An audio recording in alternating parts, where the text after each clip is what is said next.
Ya, setelah serangan yang dilakukan oleh Iran ke Tel Aviv, Israel, bagaimana kemudian situasi terkini di Iran, pemirsa? Kita akan langsung menyapa Mas Said Idrus Al-Hamid yang merupakan WNI yang berada di Iran. Mas Said, ini pasca serangan Iran yang ditujukan ke Israel, seperti apa situasi di Iran saat ini, Mas? Ya, Assalamualaikum warahmatullahi wabarakatuh.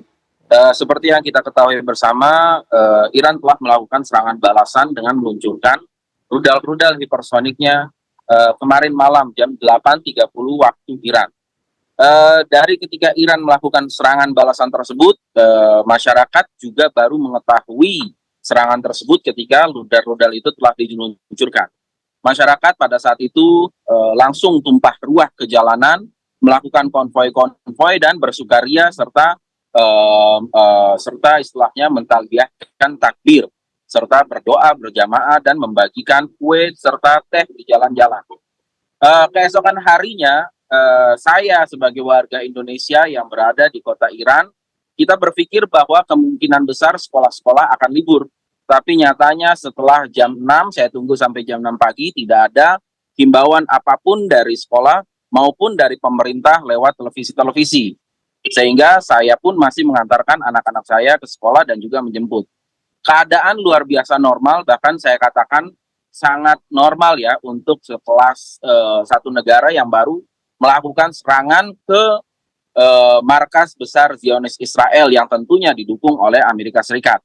Masyarakat tetap melakukan aktivitas seperti biasa, tetap pergi ke sekolah, tetap pergi ke kantor, toko-toko pun buka.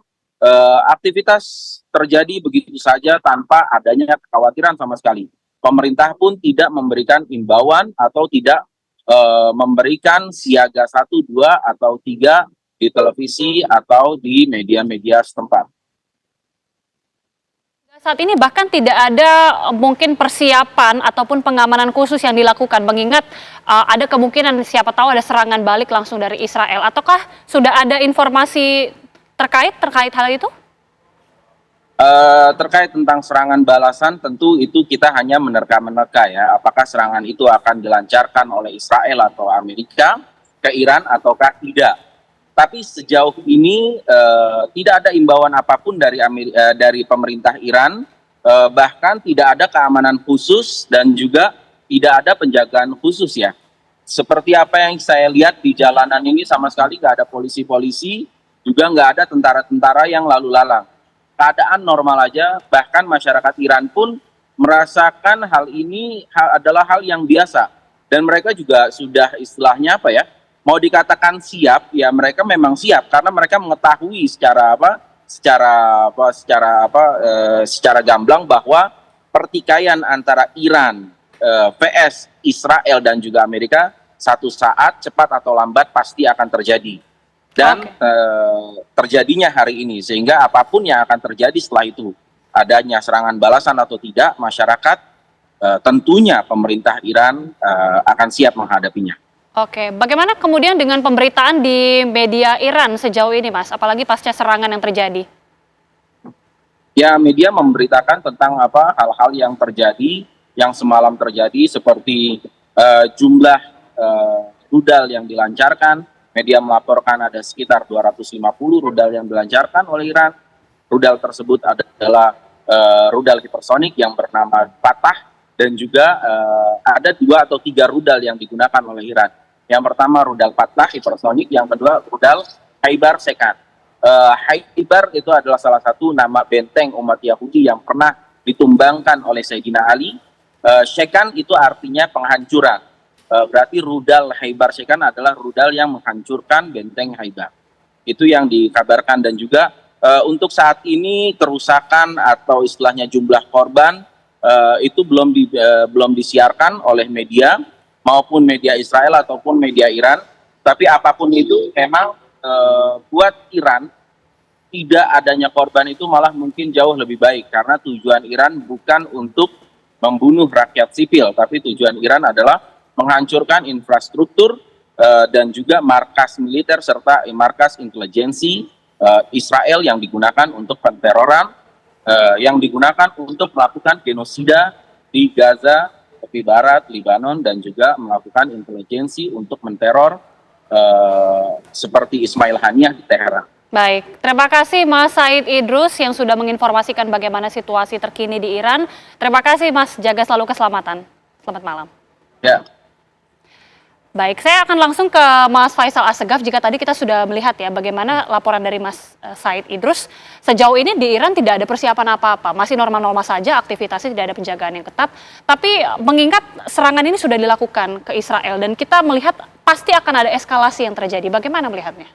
Ya, kalau saya memaknai serangan Iran ke Israel kemarin malam itu, pertama adalah ini adalah bentuk pembelaan diri karena kita tahu sudah ada kejadian Ismail Haniyah tewas. Kemudian juga bahkan narasi ketika saya di sana menghadiri pemakaman Presiden Ibrahim Raisi, sebagian masyarakat Iran percaya bahwa di helikopter dia jatuh itu karena sabotase dari Israel. Kemudian juga karena jenderalnya tewas bersama Hasan Nasrallah, yaitu komandan pasukan Quds Garda Revolusi Islam Iran untuk wilayah selatan Lebanon dengan Suriah. Itu namanya Brigadir Jenderal Abbas Nilfo Rushan. Jadi memang itu pembelaan diri. Yang kedua, makna kedua dari serangan Iran ini ya artinya Iran serius. Kan ketika serangan 13 April membalas serangan Israel terhadap gedung konsulat yang menewaskan Jenderal Hasan Mahdawi, Iran bilang bahwa aturan main dalam konflik terhadap Israel itu berubah. Jadi siapapun warga atau kepentingan Iran itu yang menjadi target serangan Israel, dan kita tahu Hamas dengan Hizbullah, Hasan Nasrallah pemimpin Hizbullah dan Ismail Haniyah pemimpin Hamas adalah kepentingan Iran dalam menghadapi Israel. Artinya mereka menjadi proksinya Iran dalam menghadapi Israel. Hamas di Gaza sedangkan Hizbullah di selatan Lebanon yang berbatasan, sama-sama berbatasan dengan Israel. Nah, dengan serangan ini artinya Iran itu mau menegaskan kembali bahwa kami serius akan membalas setiap serangan yang menyasar warga maupun kepentingan Iran. Yang ketiga, makna serangan Iran terhadap Israel adalah Iran itu menggantikan posisi Dewan Keamanan yang impoten terhadap Israel. Kita tahu Mahkamah Internasional ICJ menyatakan bahwa agresi militer Israel ke Gaza sejak 7 Oktober tahun lalu, ini udah mau setahun, itu adalah sebuah genosida. Bahkan ICC, Mahkamah Pidana Internasional, berencana mengeluarkan surat perintah penangkapan terhadap Perdana Menteri Israel Benjamin Netanyahu dan Menteri Pertahanan Yoav Gallant. Jadi serangan Iran ini menandakan bahwa Iran menggantikan posisi Dewan Keamanan yang tidak bisa memberikan sanksi terhadap Israel yang sudah melanggar wilayah kedaulatan. Dan juga adalah serangan Iran ke Israel ini memang yang diharapkan oleh warga Palestina di Gaza maupun di tepi barat. Karena kita tahu Liga Arab maupun organisasi konferensi Islam hanya melakukan retorika saja untuk membela Palestina, tapi tidak hanya Iran yang berani menghukum Israel secara militer karena Israel pun melakukan agresi militer, kejahatan militer terhadap negara lain. Oke, saya sekarang ke Prof. Hik. Kita kan melihat sudah ada pernyataan langsung dari Presiden Iran bahwa serangan Iran ini terhadap Israel dilakukan sebagai serangan defensif untuk membela diri karena agresi militer yang selama ini sudah begitu membabi buta. Tapi bagaimana kemudian melihat eskalasi selanjutnya, apalagi Israel ini sudah diinformasikan akan melakukan serangan balasan, Prof. Hik? Ya, sebenarnya apa yang dilakukan oleh Iran ini sebenarnya merupakan pesan kepada Israel agar menghentikan serangan baik itu ke Gaza maupun ke Lebanon di pemukiman Hezbollah. Jadi ini pesan yang disampaikan. Lebih besar dari yang sebelumnya, iya. Tetapi Iran tahu bahwa serangan yang kali ini pasti akan ditangkal oleh pihak Israel, bahkan juga oleh Amerika Serikat. Dan kenyataannya memang demikian. Tetapi memang ini tidak ditujukan untuk perang yang all out, katakanlah begitu ya. Tapi sekali lagi, pesan yang ingin disampaikan oleh Iran kepada Israel dan tentu pendukungnya Amerika Serikat. Nah, sekarang kita akan melihat bagaimana reaksi dari Israel. Apakah Israel akan membalas? Dan membalasnya seperti apa? Karena itu yang nantinya akan diperhitungkan oleh Iran. Kalau misalnya membalas dan membalasnya sangat luar biasa, Iran tentu tidak akan berdiam diri. Dia akan melakukan serangan yang lebih hebat lagi. Nah, di situ Amerika Serikat akan turun dan dia akan berada di belakang Israel. Tadi Presiden Joe Biden juga sudah menyampaikan bahwa jangan ragukan kami untuk terus berada di belakang Israel. Tetapi Perdana Menteri Rusia beberapa waktu yang lalu sudah datang ke Iran. Ya, seolah-olah memberikan pesan, kalau Amerika Serikat akan masuk ke perang ini, maka Rusia pun tidak akan ketinggalan untuk masuk ke dalam perang ini. Sehingga apa? Perang ini menjadi tereskalasi, menjadi besar, dan perang yang tadinya antara Israel dengan proksi-proksi kelompok-kelompok yang memang di belakangnya adalah Iran, sekarang menjadi perang terbuka antara Israel dengan Iran, bahkan juga menyeret negara-negara lain, Amerika Serikat, kemudian juga Rusia. Bukannya tidak mungkin Irak juga akan masuk dalam berada di belakang Iran. Dan ini tentu kekhawatiran kita adalah ini akan diikuti oleh beberapa negara dan meluas, sehingga seperti yang disinyalir oleh Menhan kita, Pak Prabowo, Presiden terpilih, bahwa kita diambang Perang Dunia Ketiga. Nah, ini yang kita tentu harus lakukan berbagai upaya agar tidak terjadi Perang Dunia Ketiga ini. Oke, jika tadi Prof. Hik mengatakan bahwa serangan ini dikhawatirkan juga akan melibatkan sejumlah negara juga, bahkan bisa dikhawatirkan memicu Perang Dunia Ketiga. Jadi seperti apa sebenarnya harus dilakukan? Apalagi kita sudah melihat ada pernyataan dari Dewan Keamanan PBB yang menggelar rapat darurat untuk membahas pasca serangan Iran ke Israel ini. Ya, pertama terus terang kalau PBB menurut saya tidak akan efektif. Kenapa? Dewan Keamanan PBB kalau mengambil sikap itu sulit karena apa? Amerika Serikat pasti akan memveto apapun keputusan yang dibuat apabila tidak berpihak kepada Israel. Dia akan veto. Ya, belum lagi nanti mungkin juga Inggris ada di situ, mungkin juga Prancis, tapi Amerika Serikat sudah dapat dipastikan akan memveto ini. Lalu yang kedua, kalau kita pergi ke Majelis Umum PBB, Majelis Umum PBB memang mayoritas dikuasai oleh negara-negara yang tidak setuju dengan tindakan Israel. Tapi gigi dari Majelis Umum PBB tidak ada. Demikian juga kalau misalnya pergi ke Mahkamah Internasional. Afrika Selatan sudah memasukkan gugatan kepada Israel terkait dengan dugaan bahwa Israel melakukan genosida berdasarkan konvensi genosida. Tetapi sampai hari ini masih belum menghasilkan apapun. Nah, oleh karena itu, upaya yang bisa dilakukan yang paling efektif adalah kuncinya di Amerika Serikat. Apabila Amerika Serikat tidak mendukung apa yang dilakukan oleh Perdana Menteri Netanyahu, maka saya yakin Netanyahu tidak akan melakukan serangan-serangan yang bisa membahayakan dunia. Ya. Tetapi kalau Amerika Serikat selalu berada di belakang Netanyahu, maka menurut saya ya bukannya tidak mungkin Perang Dunia itu akan meletus. Oke. Oleh karena itu upaya yang terbaik menurut saya pertama harus ada komunikasi dengan pemerintah Amerika Serikat, meyakinkan kepada pemerintah Amerika Serikat bahwa mereka tidak harus terus mendukung Netanyahu. Nah, yang kedua mungkin juga bisa disampaikan kepada pemerintah Amerika Serikat ada upaya untuk menurunkan Perdana Menteri Netanyahu. Ya, karena kita tahu lah kalau Amerika Serikat kalau urusan kayak begini jago dia, sudah di mana-mana mereka lakukan. Ya, nah kalau misalnya ini terjadi maka kepemimpinan di Israel itu akan berganti dengan harapan ganti pemimpin akan ganti kebijakan. Oke. Nah ini yang seharusnya dilakukan. Sementara tentu harus ada lobby ke Iran bahwa sambil menunggu proses ini, Iran tidak melakukan serangan-serangan lagi, termasuk juga menghimbau pada Iran agar proksinya juga tidak melakukan serangan lagi. Oke, nanti usai jeda saya akan tanyakan pertanyaan yang sama juga kepada Mas Faisal, di mana tensi dunia ini saat ini sudah semakin tegang, bahkan kata Prof. Hik sudah diambang Perang Dunia Ketiga. Sesaat lagi Mas Faisal, kami kembali usai jeda pemirsa. Ya, langsung saja saya akan tanyakan kepada Mas Faisal, sebenarnya seberapa serius Mas melihat dampak dari serangan ini? Karena kalau kita lihat kan sebenarnya dari Iran sendiri sepertinya masih biasa-biasa saja. Kalau laporan dari Mas Said tadi tidak ada pertahanan berlebihan, tapi kalau kita lihat memang Prof. Hik mengatakan dari Amerika Serikat sendiri bahkan sudah ada pernyataan langsung bahwa Iran akan mendapatkan konsekuensinya. Bahkan tadi Prof. Hik juga mengatakan ada kemungkinan tensi semakin memanas, Perang Dunia Ketiga juga sudah di depan mata. Ya, serangan Iran ini serangan yang serius karena targetnya itu kan target militer yang sensitif. Itu ada 3 pangkalan yang diserang oleh Iran itu sendiri. Pertama adalah pangkalan Nevatim. Itu pangkalan Nevatim itu tempat pasokan persenjataan atau bom dari Amerika Serikat yang masuk ke Israel. Kemudian ada pangkalan, itu letaknya pangkalan Nevatim itu letaknya di Beersheba, selatan Israel. Kemudian ada pangkalan Tel Nov. Tel Naf itu 20 km dari ibu kota Tel Aviv Israel. Itu dari pangkalan Tel Naf itulah Israel menerbangkan, saya lupa, 6 atau 7 pesawat tempur F-15I untuk menghabisi Nasrallah di Beirut. Nah kemudian ada pangkalan namanya lagi Hatsarim, itu di Gurun Negev.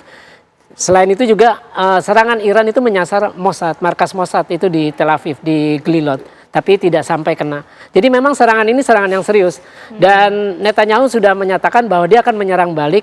Dan isyarat yang muncul di media Israel itu saya baca di Yediot Ahronot, itu yang akan diserang balik oleh Israel, oleh Netanyahu itu adalah fasilitas nuklir ataupun minyak Iran. Karena Iran kan salah satu ekspor minyak juga di dunia. Terus juga nuklirnya juga kan kuat. Tapi Israel juga sudah punya pengalaman melakukan sabotase di fasilitas nuklir Natanz di kota Isfahan. Oke, bagaimana kemudian melihat kalau tadi Prof. Hik mengatakan ini upaya yang dilakukan untuk menakar supaya tensi tidak semakin memanas. Salah satunya kalau melalui Dewan Keamanan PBB seperti tidak terlalu memberikan banyak pengaruh. Tapi bagaimana sebenarnya untuk menakarnya supaya tidak semakin berkepanjangan dan tidak semakin panas ini? Saya setuju dengan dua opsi disampaikan oleh Profesor Hikmahanto, yaitu meyakinkan Amerika untuk menekan Netanyahu supaya tidak lagi meningkatkan eskalasi dan mencoba untuk mendongkel Netanyahu dari kekuasaan. Tapi saya ada usulan yang ketiga, yaitu melakukan tekanan diplomatik. Dalam arti begini, negara-negara muslim itu ada 13 yang sudah memiliki hubungan diplomatik dengan Israel. Itu ada antara lain ada Turki, kemudian ada Uni Emirat Arab, Bahrain, Maroko, ada Azerbaijan. Sebagai contoh begini, Azerbaijan itu mengekspor minyak ke Israel itu memenuhi kebutuhan minyak Israel 40%. Jadi 40% kebutuhan minyak Israel itu dipasok dari Azerbaijan. Tapi Azerbaijan juga membeli 60% dari kebutuhan peralatan militer persenjataannya. Jadi saya pikir kalau misalkan negara-negara Arab dan Muslim yang sudah memiliki hubungan diplomatik memutus hubungan diplomatik, itu tentu bakal menjadi kejutan besar bagi Israel. Karena kita tahu Netanyahu itu kan punya ambisi bagaimana merengkuh sebanyak-banyaknya negara Arab dan Muslim untuk membuka hubungan resmi dengan Israel. Dan itu adalah kemenangan diplomasi bagi Israel itu sendiri. Makanya itu langkah yang harus dilakukan adalah sebaliknya. Karena selama ini kan pemimpin negara Arab dan Muslim itu kan cuma hanya beretorika tentang Palestina. Kita tahu Erdogan sejak awal perang Gaza selalu beretorika bahwa ini Nazi, terus Hitler terhadap Israel. Tapi mereka tidak pernah Erdogan tidak pernah mengambil keputusan yang substansial untuk memutuskan hubungan diplomatik Turki dengan Israel. Menurut saya itu yang harus dilakukan negara-negara Muslim. Oke, Prof. Hik, bagaimana kemudian melihat peran dari negara-negara Muslim apalagi yang memiliki hubungan diplomatik ini? Mungkinkah juga bisa memberikan peran yang cukup signifikan? Ya, sebenarnya kalau misalnya negara-negara Muslim ini bersatu, terutama di bawah OKI, saya rasa bisa memberikan tekanan yang signifikan. Tadi Pak Faisal sudah menyampaikan bagaimana negara-negara Muslim yang punya hubungan diplomatik dengan Israel bahkan mengancam bahwa hubungan diplomatik itu akan mereka putuskan kalau Israel tidak segera menghentikan serangan-serangan baik ke Gaza maupun ke Lebanon. Nah, permasalahannya adalah di antara negara-negara Islam ini mereka tidak bersatu karena perbedaan antara Syiah dan bukan, begitu ya. Karena Arab Saudi tentu tidak mau mendukung apa yang dilakukan oleh Iran misalnya. Kita tahu kalau di Yemen Houthi itu didukung oleh Iran, ada kelompok lainnya yang didukung oleh Arab Saudi. Nah, ini yang menjadi permasalahan juga. Sehingga membuat Israel justru selalu bermain mata dengan negara-negara yang Timur Tengah yang dia punya hubungan diplomatik untuk mendukung dia, paling tidak usah melakukan apa-apa. Ya, itu yang diharapkan. Udah, kamu nggak usah intervensi, kamu nggak usah buat pernyataan bahwa saya benar atau tidak, dan sebagainya. Intinya jangan ganggu saya, pokoknya saya akan lakukan serangan-serangan di Gaza dan di Lebanon, dan mereka Israel akan mengatakan ini di belakangnya Iran loh. Kira-kira seperti itulah. Oke, baik. Kita akan melihat tentunya bagaimana eskalasi ke depannya. Tapi terima kasih sekali lagi Prof. Hikmahanto Juwana. Terima kasih juga Mas Faisal Assegaf sudah bergabung bersama kami di Apa Kabar Indonesia Malam.